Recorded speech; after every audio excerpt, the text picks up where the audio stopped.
Berawal dari obrolan malam dengan istri tentang makan bergizi gratis. Pemerintah pada dasarnya patut diapresiasi sebenarnya jika pertanyaannya hanya mencakup setuju atau enggak dengan program MBG ini. Jawabannya ya setuju-setuju aja, karena faktanya memang generasi muda hari ini cenderung terbiasa mengkonsumsi makanan yang instan, cepat saji, atau jenis makanan lain yang kurang bergizi, bahkan bisa merusak kesehatan tubuh. Nah, kehadiran program MBG ini ya tentu aja dapat menjadi tambahan nutrisi yang baik sebenarnya, meskipun hanya sekali sehari di sekolah. Sekali lagi ini bahasannya setuju atau enggak dengan program ini, di luar daripada distribusinya atau ada korupsinya dan lain sebagainya. Namun jika pembahasannya kita perluas, MBG aja nggak cukup untuk mencerdaskan generasi, sebab manusia dalam proses berpikir memiliki 4 alat utama. Yang pertama alat indera, yang kedua fakta yang terindera, yang ketiga otak, yang keempat informasi sebelumnya yang ada dalam otak. Makanan bergizi memang berperan penting agar otak dan alat indera tetap sehat, tapi dua komponen lain yaitu fakta yang terindera dan informasi sebelumnya juga sangat menentukan. Sehebat apapun otak seseorang, jika ia tidak pernah memperoleh fakta baru atau menambah ilmu pengetahuan baru, dia tetap tidak akan mampu berpikir dengan benar. Contoh sederhananya, seseorang sejak lahir selalu diberi makanan bergizi. Otaknya sehat, inderanya berfungsi normal, namun ketika diminta membaca sebuah buku misalnya berbahasa Rusia, dia nggak akan mampu memahaminya. Bahkan mungkin satu kata, dua kata pun tidak akan bisa jika sebelumnya nggak pernah belajar bahasa Rusia. Artinya kecerdasan nggak hanya bertumpu pada gizi, tapi juga pada ilmu pengetahuan dan informasi yang dimiliki.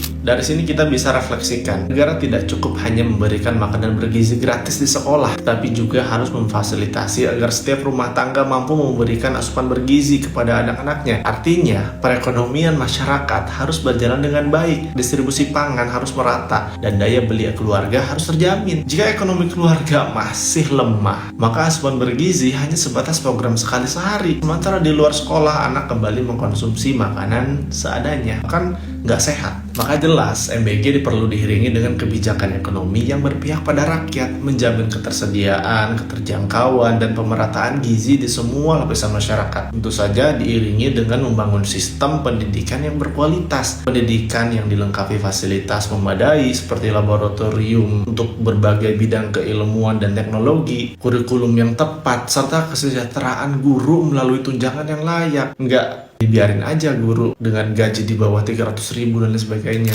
Dengan begitu, gizi yang baik, ekonomi yang sehat, dan pendidikan yang berkualitas kemungkinan besar akan bisa melahirkan generasi cerdas, sehat, dan berdaya. Tapi ya, itu hanya cabangnya aja. Utamanya ya harus daripada sistem yang negara ini terapkan. Gimana menurut kalian?